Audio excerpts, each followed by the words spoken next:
Tez evlənənlə tez yuxudan duran uduzmaz. Yoldaşım işlədir, bu gün uşaqların anası mənəm. Vedamız da var, necə səhərçi? Ancaq Hacbala, asan deyil bunların hamısını boya başa çatdırmağa. Bu film niyə illərlə qadağan edildi? O Qızı Tapın filminin pərdə arxasında elə sirlər var ki, çox adam bunları ilk dəfə eşidəcək.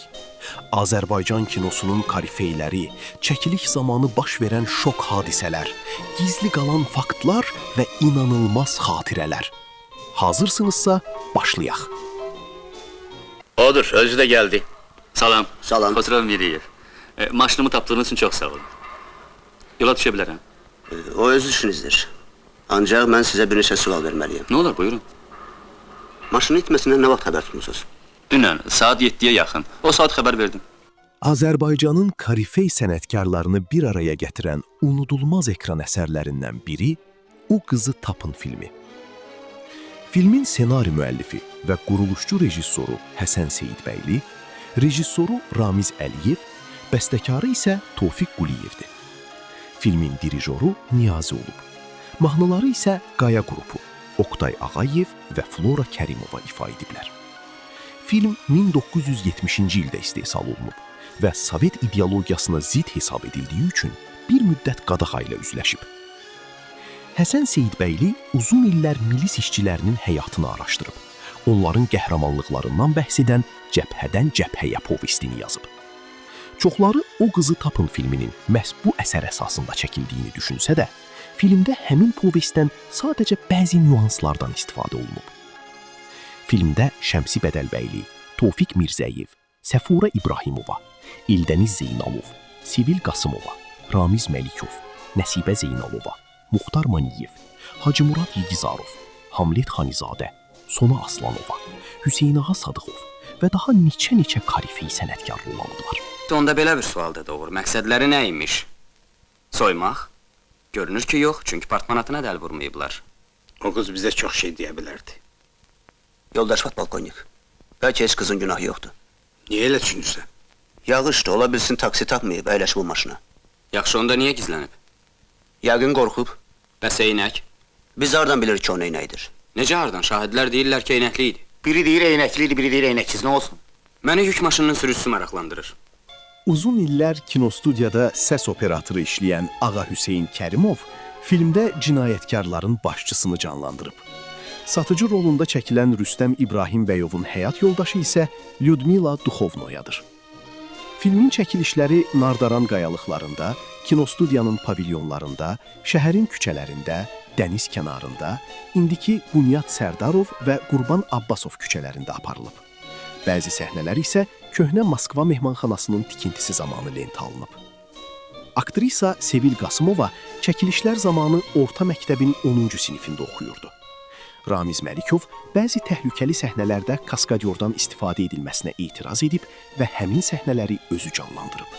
Hətta Ziyanın döyülməsi səhnəsində aktyora həqiqətən zərbə vurulub.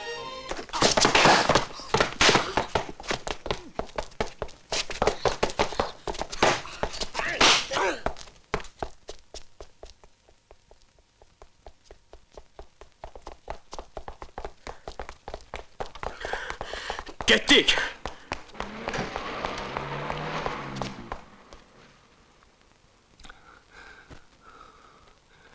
Eyb yox, qalsın qulluğumda. Həsən Seyidbəyli çəkiliş prosesinə məsləhətçi kimi general Arif Heydərovu dəvət edib.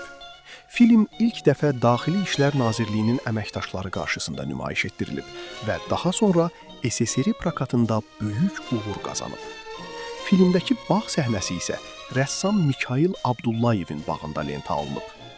Çəkiliş zamanı maraqlı hadisələrdən biri də məhz burada yaşanıb. General Arif Heydərov Ağa Hüseyn Kərimovu vaxtilə Bakıda axtarışda olan məşhur bir cinayətkara bənzədib və dərhal bağın silahlı dəstə tərəfindən mühasirəyə alınmasını əmr edib. Sonradan onun əslində qatil yox, səs rejissoru olduğunu öyrənəndə isə yaradıcı heyətdən üzr istəyib.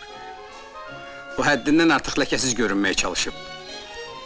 Həmin ünvana özü geçsəydi, Rüstəmin bütün şübhələri boşa çıxacaqdı. Hə, qızın əziz əmisi olduğunu unudub. Yaxşı, sonra bəs qız hanı?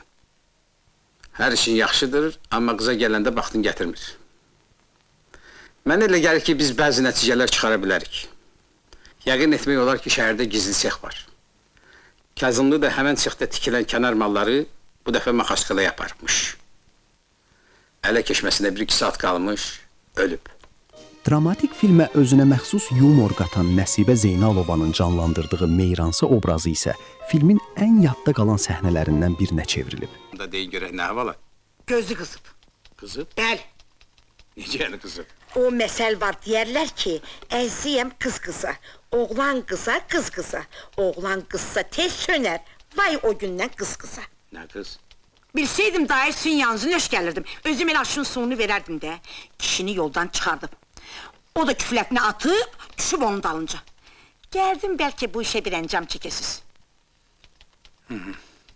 Film həm də musiqili komediya teatrının bədii rəhbəri və direktoru Şəmsi Bədəlbəylinin kinoda ilk işi olub. Həsən Seyidbəylinin oğlu Ziya da filmdə rol alıb. Səyavuş Şəfiyev isə epizodik obrazda çəkilib. Haqqınızı verərəm.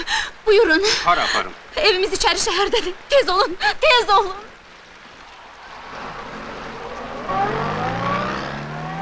Tofiq Mirzəyev 2022-ci ildə 90 yaşında xalq artisti fəxri adına layiq görülüb.